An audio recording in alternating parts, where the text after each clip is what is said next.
UP ITI में कुल कितनी मेरिट लिस्ट आती है? पहली मेरिट लिस्ट के बाद और कितनी मेरिट लिस्ट आएगी? अगर पहली लिस्ट में नाम नहीं आता है तो फिर आगे क्या करना होगा, किस लिस्ट में नाम आएगा? दोस्तों आइए जानते हैं इस वीडियो में इन सभी सवालों का जवाब कि आईटीआई में कुल कितनी मेरिट लिस्ट आती है और आपका नाम किस लिस्ट में आएगा, ये भी जानने का प्रयास करते हैं। दोस्तों अगर मैं पिछले सालों के आधार पे बात करूं तो आईटीआई में कुल 4 मेरिट लिस्ट आपकी जारी होती है। अब इन चारों मेरिट लिस्ट को बारीकी से यहाँ पे आप समझ लीजिए। सबसे पहले बात करते हैं पहली मेरिट लिस्ट की। पहली मेरिट लिस्ट में नाम उनका आता है जिनका परसेंटेज बहुत अच्छा होता है, जिनकी रैंक बहुत अच्छी होती है, उनको फर्स्ट लिस्ट में नाम मिलता है।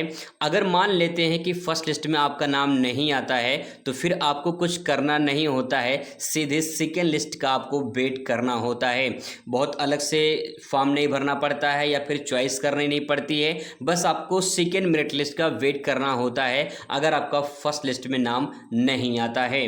अगर यहाँ पे एक बात और रखते हैं कि अगर मान लेते हैं आपका फर्स्ट लिस्ट में नाम आ जाता है लेकिन आपको मनपसंद ट्रेड कॉलेज नहीं मिलता है तो आप उसे जब चेंज करते हैं तो फिर आपका दूसरे मेरिट लिस्ट में भी नाम आएगा। तो यहाँ पे पहले लिस्ट में नाम जिनका आता है वो चेंज कर देंगे तो दूसरे मेरिट लिस्ट में उनका नाम फिर से आएगा। ठीक है, इस प्रकार से प्रोसेस होता है। अब बात करते हैं यहाँ पे सेकेंड मेरिट लिस्ट की।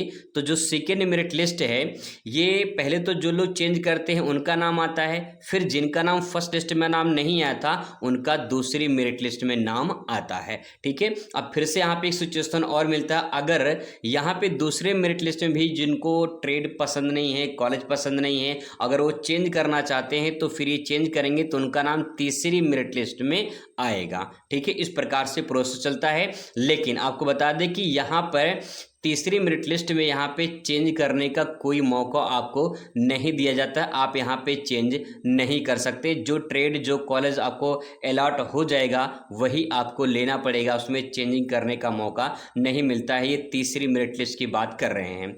चौथी जो मेरिट लिस्ट जारी होती है ये ऑनलाइन नहीं आती है, ये ऑफलाइन होता है। कॉलेज में डायरेक्ट जाके एडमिशन कराना होता है और ये कॉलेज के द्वारा जो है आपका एडमिशन होता है चौथा मेरिट लिस्ट में। लेकिन इस बार खबर ये आ रही है कि 5वीं मेरिट लिस्ट भी आपकी जारी होगी।